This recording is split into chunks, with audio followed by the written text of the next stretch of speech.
Hello everyone, आज के premix session में हम इंडियन हिस्ट्री से 5 क्वेश्चंस को सॉल्व करेंगे। ये आपके ancient and medieval Indian history से इंपॉर्टेंट थीम से पिक किए गए हैं। यूपीएससी के पैटर्न एंड पीवाईक्यूज को ध्यान में रखते हुए क्यूरेट किए गए हैं। So please try to answer this questions in the comment section. And अगर आप कहीं पे डिफिकल्टी फेस कर रहे हैं, सिली मिस्टेक्स कमिट कर रहे हैं, उसे भी शेयर कीजिए। हम एक दूसरे से सीखेंगे and will clear the UPSC prelims 2026 for sure, right the mains this year and get a rank. That should be the motto. And में अपना स्कोर बताइएगा, आउट ऑफ 5 आपके कितने क्वेश्चंस करेक्ट रहे। स्टार्ट करते हैं। छोटा सा अनाउंसमेंट है, यूपीएससी प्रीलिम्स 2026 के लिए हमारे क्रैश कोर्स का लास्ट लाइव बैच स्टार्ट हो गया है। आप अगर इसमें एनरोल करने में इंटरेस्टेड हैं, जहाँ पे एक बहुत ही नॉमिनल प्राइस पे आपको ये सारी फैसिलिटीज प्रोवाइड की जा रही हैं, क्वालिटी में कोई कॉम्प्रोमाइज नहीं किया जाता, the toppers vouch for us. तो आप हमारे टीम से 1800-890-3043 पे कॉल कर सकते हैं या आप हमें मेल ड्रॉप कर सकते हैं sleepy.classes@gmail.com पर। ठीक है, स्टार्ट करते हैं। तो पहला क्वेश्चन जो है उसमें हमें कुछ फेमस संस्कृत वर्क्स दिए हैं, कथा सरित सागर, Rasmanjari, नीतिवाक्यामृत and Mahabhashya.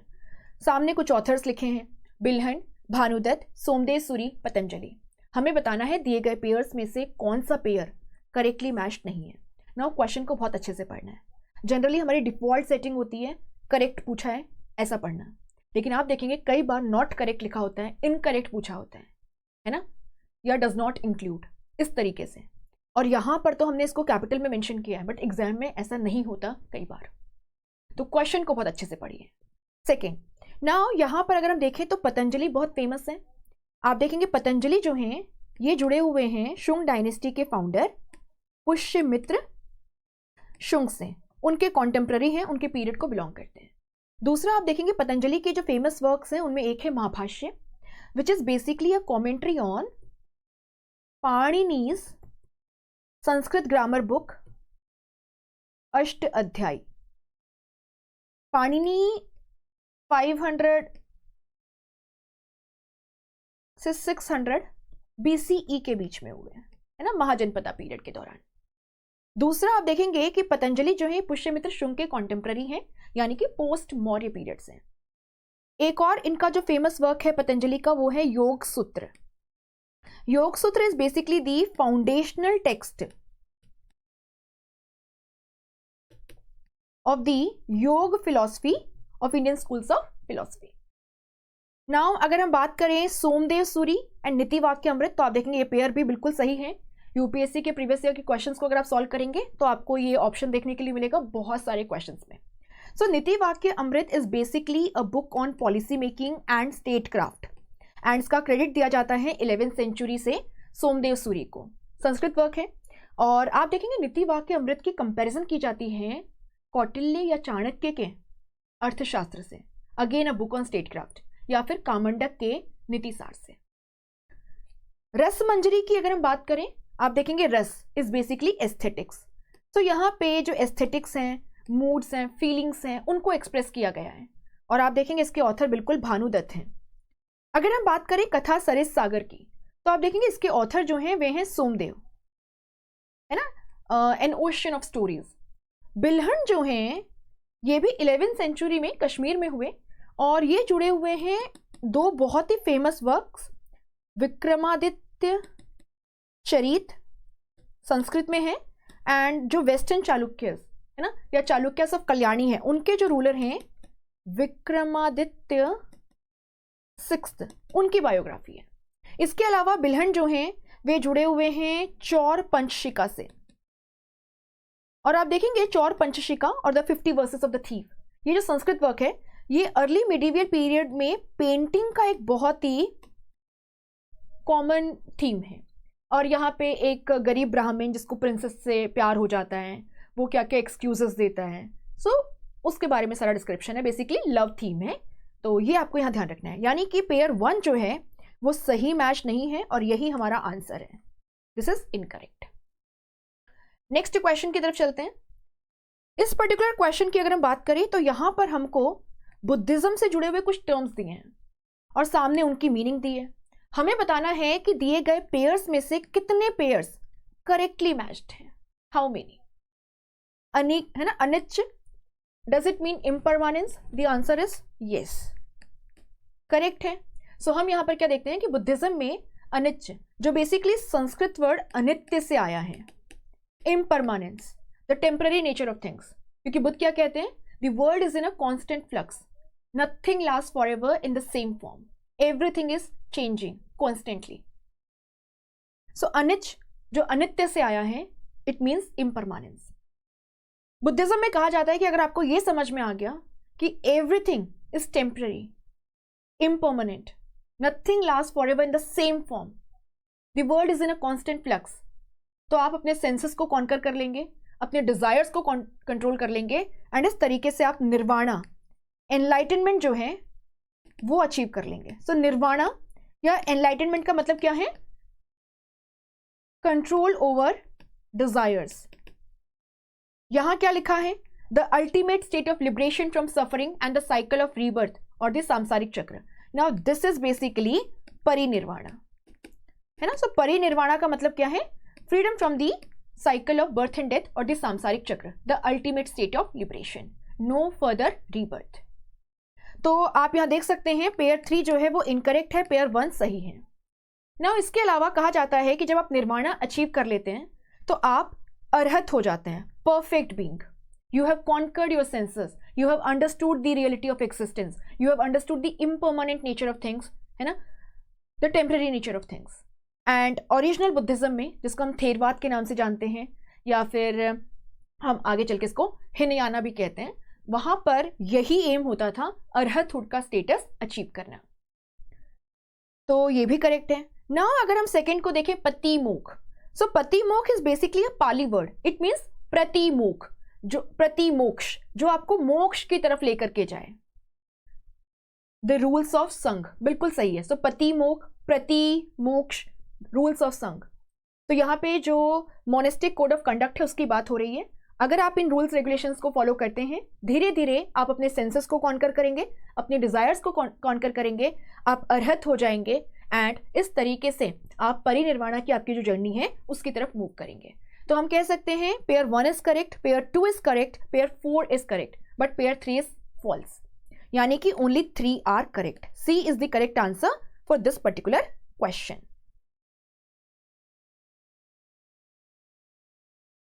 Now next question की बात करते हैं। आप इसका पीडीएफ डाउनलोड कर सकते हैं स्लीपी क्लासेस के टेलीग्राम चैनल से, एंड आप अच्छे से इसको पढ़ सकते हैं। यहां पर ये जो पर्टिकुलर क्वेश्चन है, इसमें हमें कहा है संत Tukaram of the Varkari sect was a contemporary of Shivaji. Adi Guru Shankaracharya's Advait philosophy suggested that ज्ञान और knowledge is the path to salvation और मोक्ष। हमें बताना है दिए गए स्टेटमेंट्स में से कौन कौन से जो स्टेटमेंट्स है वे करेक्ट हैं। यार देखो, संत तुकाराम जो वारकरी सेक्ट से जुड़े हैं, जहां पर बेसिकली भगवान विष्णु की विठोबा अवतार में पूजा होती है, एंड इनका जो सेक्रेट सेंटर है वो है महाराष्ट्र के पंढरपुर में। पंढरपुर जो है, it is located on the banks of Chandrabhaga, the Bhima river, right, Pandharpur. And आप देखेंगे तुकाराम वारकरी सेक्ट से आते हैं, ये हमें पता है। सो आप देखेंगे कि महाराष्ट्र में भक्ति मूवमेंट का एक फॉर्म देखने के लिए मिला, वारकरी पंथ या वारकरी सेक्ट। एंड आप देखेंगे नामदेव हैं, आपके ज्ञानेश्वर हैं, तुकाराम हैं, एकनाथ हैं, ये सब वारकरी पंथ से जुड़े हुए हैं। संत तुकाराम जो हैं ये शिवाजी के कॉन्टेम्पररी थे, इस बात को आपको ध्यान रखना है। और वारकरी सेक्ट से आने वाले जो संत हैं वे कहा करते थे कि आपको कोई जरूरत नहीं है ग्रह त्याग करने की, है ना, आप अपना गृहस्थ जीवन जीते हुए भी, नॉर्मल लाइफ लीड करते हुए भी अपने आप को भगवान के करीब पा सकते हैं, just on the basis of personal devotion, inner purity and purity of the मन। आदि गुरु शंकराचार्य की अगर हम बात करें तो बिल्कुल वे जुड़े हैं Advaita philosophy of the Vedanta philosophy.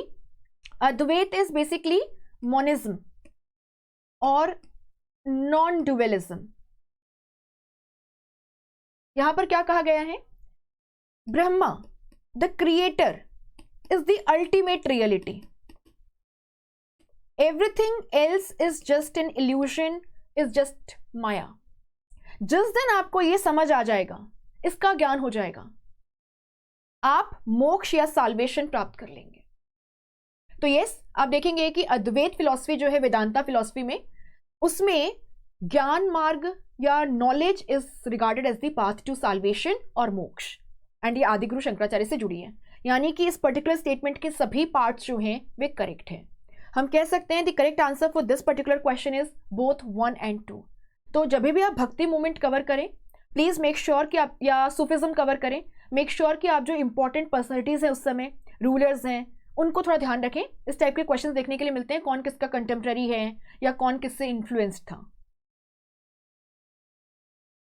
Next question में हमें गुप्ता एडमिनिस्ट्रेशन से रिलेटेड कुछ हाई ऑफिसेस एंड उनके जो कंसर्न डिपार्टमेंट्स हैं वे दिए हैं। हमें बताना है कौन कौन से जो पेयर्स हैं वे करेक्टली मैच्ड हैं। संधि विग्रहिका, मिनिस्टर ऑफ वॉर।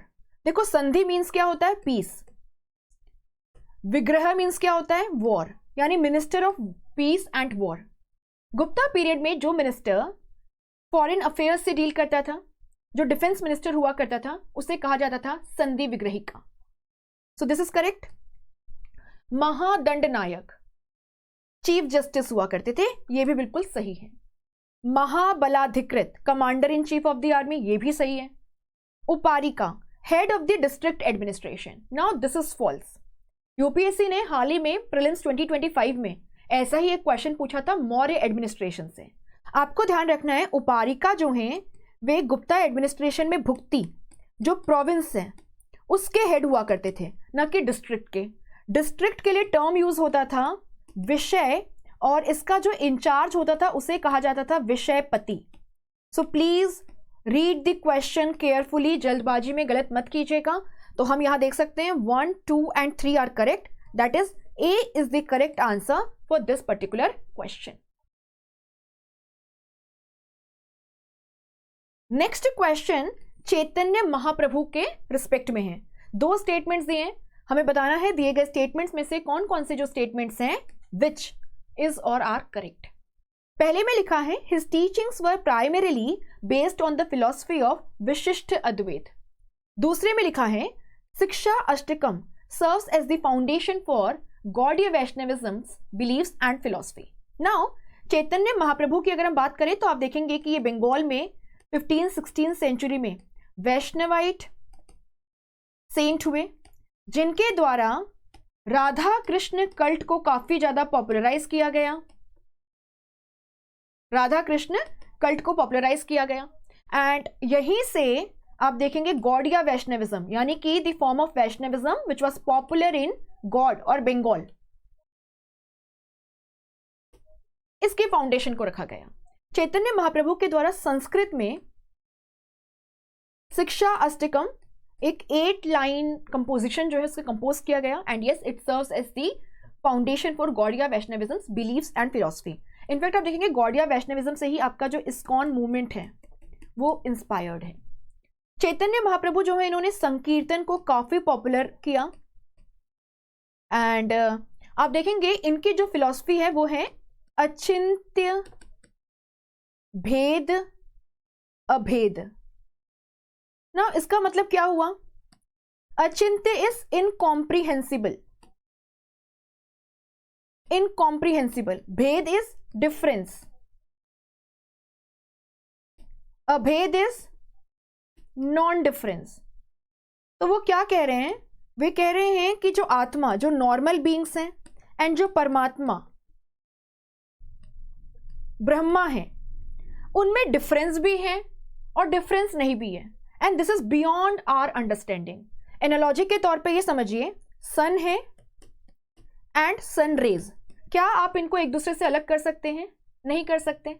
वैसा ही कुछ आत्मा और परमात्मा का रिलेशन है, बट जिस तरीके से the summation of the sun rays is not equivalent to sun, वैसे ही आत्मा जो है they are not equivalent to परमात्मा।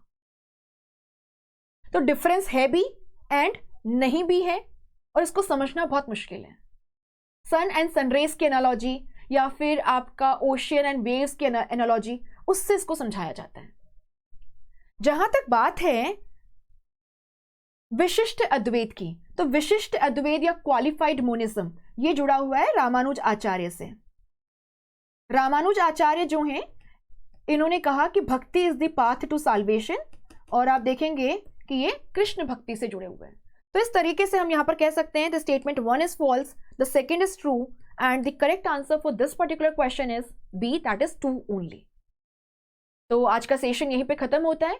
आप मुझे जरूर बताइएगा कि आपका स्कोर क्या रहा। आप चाहे यहाँ पे स्क्रीनशॉट ले सकते हैं या फिर आराम से यार स्लीपी क्लासेस के टेलीग्राम चैनल पे जाइए, PDF अपलोड हो जाती है 2-3 दिन में, डाउनलोड कीजिए, अपने पास रखिए एंड इसको पढ़िए।